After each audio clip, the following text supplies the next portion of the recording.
Hello, everyone, and welcome to Radical Age Reversal. I'm Carrie Donegan. It's a pleasure to be with you again.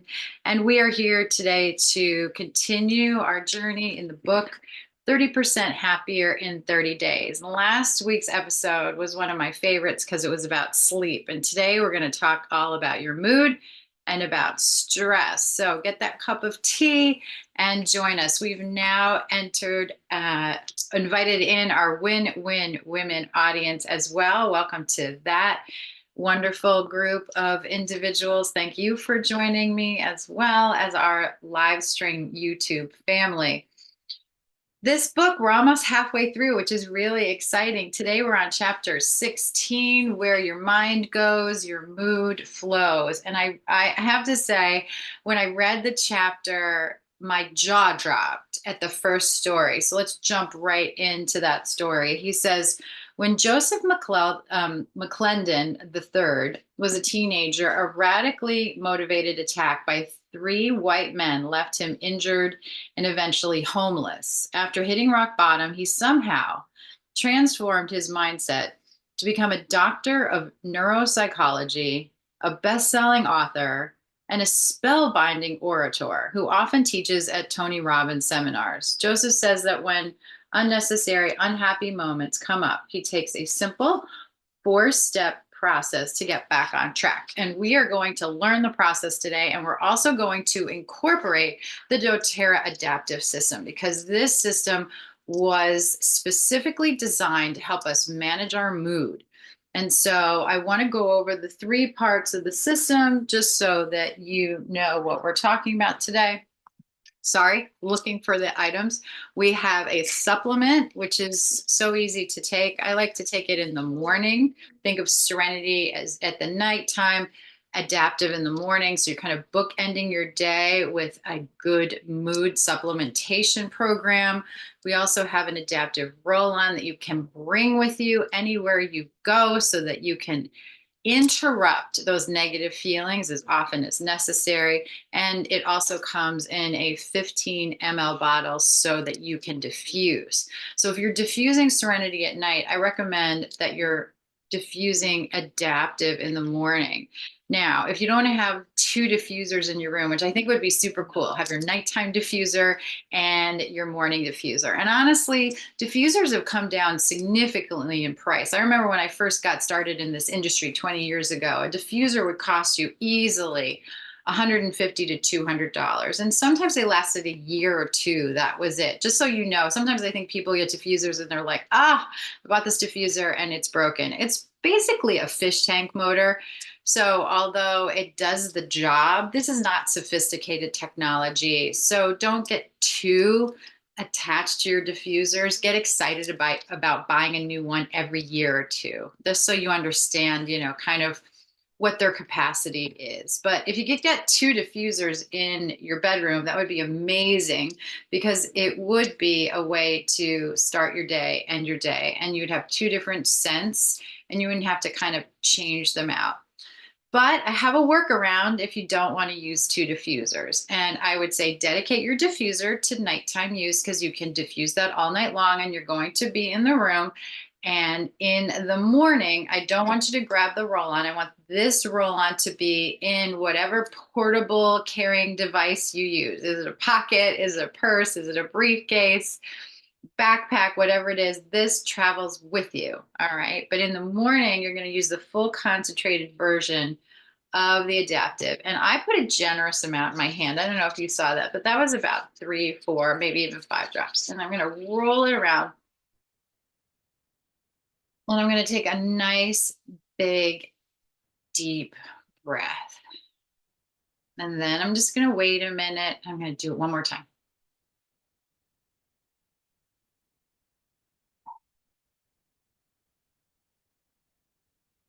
One more time. Ready?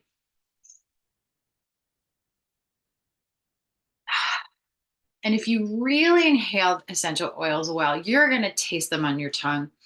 You're going to feel them on your skin. You're going to feel them inside your nose, well beyond that first moment of just kind of.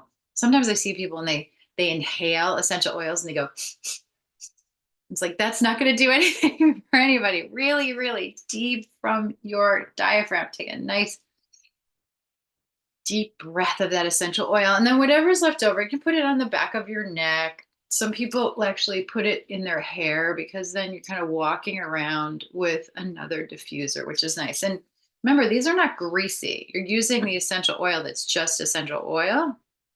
Whereas if you did that with the roll on, it's mixed with fractionated coconut oil. That's where you're going to get a little bit of grease, but it's also really good for your hair. So, but I digress. Let's get back into the story. So this is his 4-step process for getting out of a funk. Okay, here we go. Something terrible happens to you, you have to feel bad on purpose. Okay, recognize the feeling and allow yourself to be in that feeling, as opposed to feeling like a victim whose mind and mood was just changed by an outside force. Okay, so I was thinking about this the other day. I got last week was not great. I lost a dear friend to a tragic accident. And then I had a business partner who's walking into some unethical territory. Things I'm not real happy about, right? Things I'm not like jumping and skipping and being excited about. I need to be able to manage my emotions, my feelings around the situation. So cognitively, I can refocus and make sound decisions, good reactions. We can only control our reactions. We can't control anything else. So what does that look like? This is what he says, and I think it's brilliant. He says, spend a few seconds feeling badly. Go to that dark place. That bad feeling, let that bad feeling kind of wash over you. Is it sadness? Is it grief? Is it anger? Is it frustration? Is it darkness? Is it whatever? Sounds sort of crazy, doesn't it? But a few seconds can be empowering, because if you know how to make yourself feel bad, you can also interrupt it. I love that, right? If you can make yourself feel bad, right? You are actually aware of your role and your feelings, then you can interrupt them. So, step 2, interrupt the pattern. If the bad feelings are unnecessary, unhelpful, which they often are, then interrupt them. So, for example, it's okay for me to grieve the loss of my friend, but if it means that I'm no longer doing the things I need to do to help the people around me, that's a bad way to deal with those feelings. And that's not serving anything, myself, nor the outside world, no, nor those people that count on me, nor my friend that I lost. If I spend time spinning emotionally out of control over my business um, colleague and their behavior and the drama that's being stored up, that doesn't serve, it doesn't get to the heart of what is the situation, what's the right and wrong, where the objective truths are, how to handle this in a positive manner, how to move forward. None of that stuff works when you're interrupted by a swirl of emotion. Okay, so we have to interrupt the pattern. And he says, what I say is, I look at the emotion and I say, unnecessary. I like that. Unnecessary. You're unnecessary. Because some bad feelings are necessary. For me, those feelings surfaced when my grandfather and my father died, and I unintentionally said something hurtful to my wife. Unnecessary. I needed to feel bad in those moments. It would be inappropriate not to allow myself to feel that way. Yet most of the time when I feel bad, it's unnecessary and I need to be interrupted or replaced, such as when I was attacked on the internet after why I gave a live chat on a subject that wasn't popular. So this is something that Dr. Amen's talking about. He said, after you practice feeling bad, say stop, stand up, and take 3 deep breaths. So we're going to do this. Ready? You're going to have this moment where you're not going to feel good. And then you're just going to say, stop. And you have to physically stand up. Okay? Physically stand up. It's really important that you have a physical reaction to an emotional situation because your body has the power to change your mind. I want you to sit with that for a minute. Your body has the power to change your mind. Your mind is always there trying to protect you. Your mind is always there on alert. Your mind is like a heat seeking missile, right? It's like out there saying, what's going to get me? What's going to get me? What's going to get me? Who is after me? What's going on? It sounds like super paranoid, I understand. But if you think about where your thoughts go during the day, it goes to your problems. It goes to problems, and sometimes it goes to conflict resolution, but a lot of times it just stews, right? You just kind of goes around, and then it magnifies, right? So if this is bad, that's how the news makes money because they know exactly how to plant these thoughts into your brain and to watch them magnify. And when they magnify, they turn your attention away from other things to them to learn more. Because in learning, we believe that we're going to get ourselves out of a situation, but we don't really learn more from the news. We just actually exacerbate that already anxious, fearful, uncomfortable state that we're in. So turn off the TV. I mean, really, just first and foremost, get rid of that. They're after your brain and it's not serving you. If you're gonna get news, sometimes I think it's better to get it in print. At least it's less emotional. Try to get some really, really good objective journalism in your life. And I feel like it's few and far between, but it is something that's causing a lot of angst and it's causing a lot of grief and dissension, contention in our world today.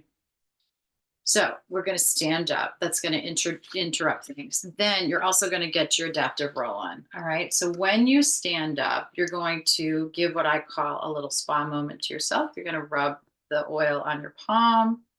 And then you're just going to, however quickly is necessary, just, this is different from that morning inhalation technique. This is just like 1, 2, 3. I'm done. I've interrupted the thought. Interrupt. It's like, oh my gosh, I don't even know what I was worried about before. That would be great. You can also write it down. You can ask yourself, please, please breathe, sort of that serenity prayer. If anybody remembers that, right? Like, Lord, give me, the understanding to know if this is something that I can change. And if I can't change it, that I can accept it, the wisdom to know what I can change, and the knowledge to know how to do it, right? So being able to create a problem thermometer, like, what can I actually work on? What can I actually do? What can't I do? What other people can help me in different things? So I realized that my hand gesture is a little bit like a tiger. I feel sometimes like emotions are like tigers, right? They like constantly climbing and into our brains and trying to interrupt us and trying to get us.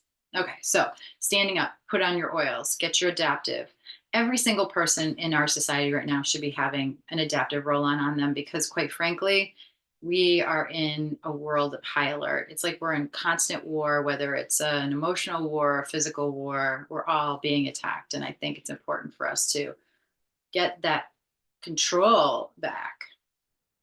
Step 3, purposely focus on happy memories. And this is an exercise that I was thinking, I'm going to do this with my daughter later when we have a little bit of time. Write down 10 to 20 of your happiest thoughts, happiest moments, happiest memories. And I'm sure just by my suggesting that right now, you can think of a few, right? Like just those moments of like sheer joy, whatever it was. Was there in a different place? Was it with different people? What were the circumstances? Write them down. Write them down. I remember, you know, one of the cool things that happened when I got my Apple Watch was I found out that you can have a watch face. Let me see if I can do this. Probably not because I'm not all that adept in, yeah. But there's a way where, and I have it on my watch where my pictures of my kids, they and different moments in their life. That's so funny. I have no idea what I just touched and now got the weather. But anyway, pictures of my kids scroll through my watch and I love it because in the middle of the day, I'm like, oh, there's my son or oh, there's my daughter. And it's great. And it brings a lot of joy. So you could take pictures and put them on your watch if you have something like that. Or you could write down the top 10, put it on a piece of paper, stick it in your pocket. Um, and focus on that for several minutes, and that will actually change your mind. And then step 4 is celebrate. Last, it says wire the good feelings into your nervous system by celebrating your ability to interrupt the unnecessary unhappy moments. Celebrating is essential to making new habits stick. I didn't know that. Did you know that? Celebrating is essential to making new habits stick. That changes everything for me because I have some celebrating to do that I haven't done in a while. If you practice feeling bad, go through the simple process and begin to gain mastery over your happiness. Joseph is so keen on dealing with unnecessary, unhappy moments that he sets a timer on his smartphone so that the ringtone goes off at the top of the hour, reminding him that it's time to visit a bad feeling just for an instant.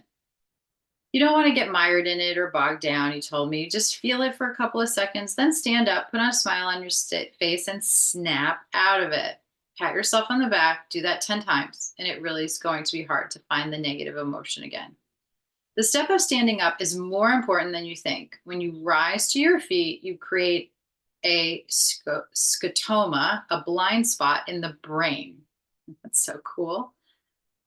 It's like when you're sitting on the couch in the living room and you decide that you want to read the local newspaper that's sitting on the kitchen counter. You stand up, you make your way to the kitchen, you walk in, and immediately ask yourself, what am I looking for again? What happened is that you interrupted a pattern sitting on the couch and created a scotoma or a blind spot. The same principle applies when you have a bad feeling. Stand up, create a scotoma for the brain, replace it with something positive, celebrate it, and move on. When you move on physically, your brain opens up, allowing you to put something else in its place, like something positive that you can anchor in your mind. Joseph once said, as you think, so you feel. As you feel, so you do. As you do, so you have. One more time, ready? As you think, so you feel. As you feel, so you do. As you do, so you have. In other words, thoughts create feelings like happiness or anger. Feelings create our behaviors, and our behaviors create our successes or failures in our relationship, work, money, and health. Starts with brain health and then getting your thoughts to serve you rather than to hurt you. All right, so you guys have some homework to do this week. You are going to write down those 10 to 20 amazing memories. You're either going to capture them through photography that you have already, maybe put them on a scrolling app on your phone. You're going to get the adaptive system, put it on your LRP, get it every month, and use it every month. Every month. This is going to be a consumable product for you that is going to be part of your new habit. And then as you're using it and feeling better, I want you to celebrate its use. It's a 3-product protocol. It is not difficult to use. And I know you're going to get the results that are going to make you happier. And that's our goal. And because people who are happier live longer, healthier lives. Thanks for joining me on Radical Age Reversal. See you guys next week.